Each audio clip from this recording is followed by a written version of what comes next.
Hello hello hello ma diva, bienvenue sur la chaîne Beauty Guys. Je suis Shandy Chérie, ton experte capillaire, et aujourd'hui je vais te parler de 5 façons d'étirer tes cheveux sans chaleur. T'es avec moi? Allez, c'est parti.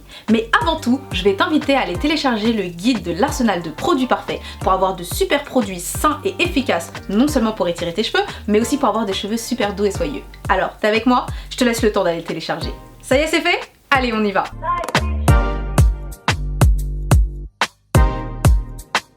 Alors la première technique pour pouvoir étirer tes cheveux efficacement sans chaleur, eh bien c'est la technique qu'on a nous, bien sûr, c'est la technique du fil, donc les nattes au fil. Dans certaines cultures ils appellent ça le bandage parce que du coup en fait c'est le fait de bander, en fait le bandage des cheveux.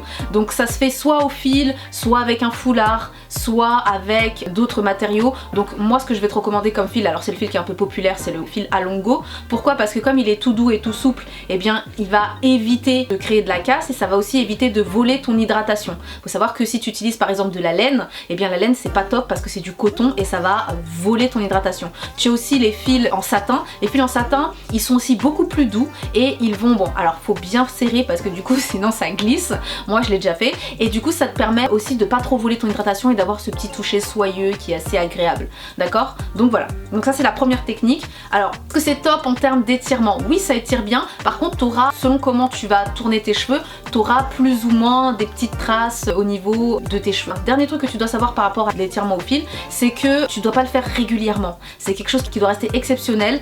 Et il faut pas trop serrer au niveau des racines parce que ça peut te créer potentiellement des alopécies ou des trous. Donc c'est pas ce qu'on veut non plus, d'accord? Donc il faudra bien faire attention, faut pas non plus que tu puisses pas ni sourire, ni dormir, ni quoi que ce soit, c'est pas le but, ok?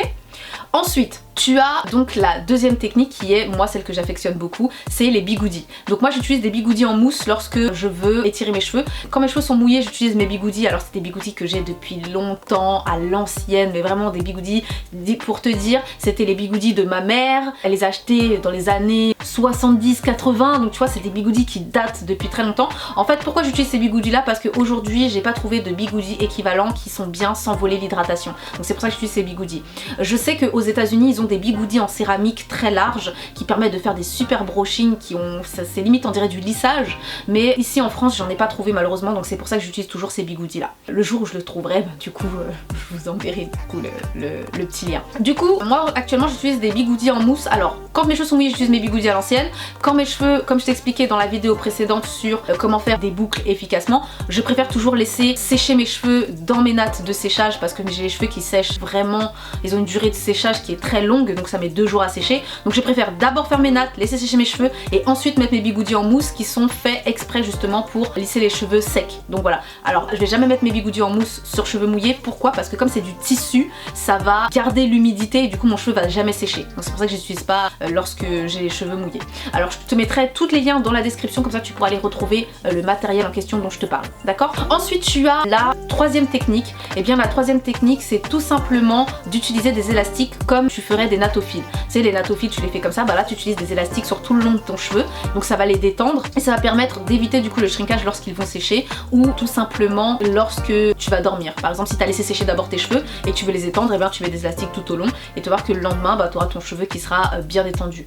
Ensuite tu as la quatrième technique qui est la technique des bigoudis en spirale. Alors tu as des bigoudis en spirale qui sont pas tournés mais qui sont ondulés, qui sont un peu détendus. Et du coup cette technique là, et ben tout simplement en rentrant tes cheveux à l'intérieur des tubes, ça te permet de laisser sécher tes cheveux de manière étirée. Alors moi je te recommande de le faire, encore une fois toutes ces techniques plutôt sur cheveux secs, c'est-à-dire que pas après ton soin shampoing après shampoing, donc c'est à dire une fois que tes cheveux ont à peu près séché, tu vois, c'est à dire que tu as fait tes nattes de séchage, tes cheveux sont secs et ensuite tu réhumidifies ton cheveu et tu utilises les matériaux dont je te parle. Parce que le faire sur cheveux mouillés ça risque de mettre beaucoup de temps à sécher et des fois le résultat n'est pas top, dans le sens où quand tu fais rentrer tes cheveux dans les tubes en fil, tu peux pas bien protéger tes pointes, tu peux pas bien étaler tes pointes en fait puisque tu les glisses comme ça grâce à un crochet. Donc si tes pointes elles sont pas bien étirées, ça risque de se plier, ça risque de pas faire le résultat escompté. Donc vraiment plutôt le faire sur cheveux bien secs, comme ça tes pointes elles sont déjà bien détendues et ça va t'éviter d'avoir des résultats un peu bizarres. Donc ça c'était la quatrième technique.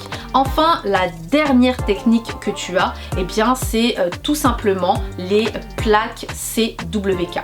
Alors ces plaques elles sont comme révolutionnaires, elles ont existé depuis longtemps parce que c'est malheureusement, je vais te donner une mauvaise nouvelle, c'est qu'aujourd'hui le fabricant a arrêté d'en fabriquer parce que un concurrent qui est arrivé après lui sur le marché a breveté en fait une invention qui ressemblait beaucoup à la sienne, et du coup c'est ce qui a fait qu'il a porté plainte entre guillemets contre la marque CWK, et donc il a fait arrêter la production de ces plaques. Honnêtement, moi aujourd'hui, j'ai pas eu le temps d'en acheter, mais pour avoir vu les résultats, surtout sur les américaines, etc., c'est des plaques qui fonctionnaient vraiment très bien en termes d'étirement du cheveu, donc franchement je suis vachement déçue. Je t'en parle quand même parce que du coup j'ai quand même espoir qu'un jour il recrée ces fameuses plaques, donc c'est pour ça que je t'en parle quand même.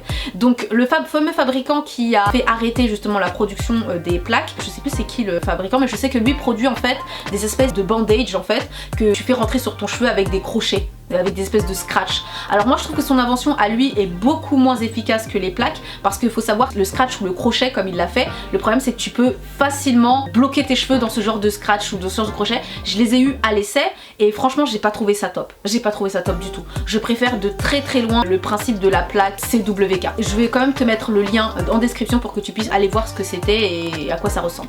Voilà, donc c'était les 5 techniques pour pouvoir étirer tes cheveux efficacement sans chaleur. Donc je vais récapituler. La première technique c'est les nattophiles, la deuxième technique les bigoudis, la troisième technique les spirales, donc c'est les bigoudis ondulés, ensuite la quatrième technique les élastiques que tu dois mettre comme des nattophiles en fait tout au long de tes cheveux, et enfin la dernière technique les plaques CWK. J'espère que cette vidéo t'a plu et j'espère que ça va t'aider du coup à réduire au maximum ton shrinkage. N'oublie pas, si cette vidéo peut aider d'autres divas, n'oublie pas de partager, liker pour que je te fasse encore plus de vidéos et surtout de t'abonner pour avoir toutes les nouvelles vidéos. Je te fais plein de gros bisous et surtout comme d'habitude, touche pas à mes cheveux.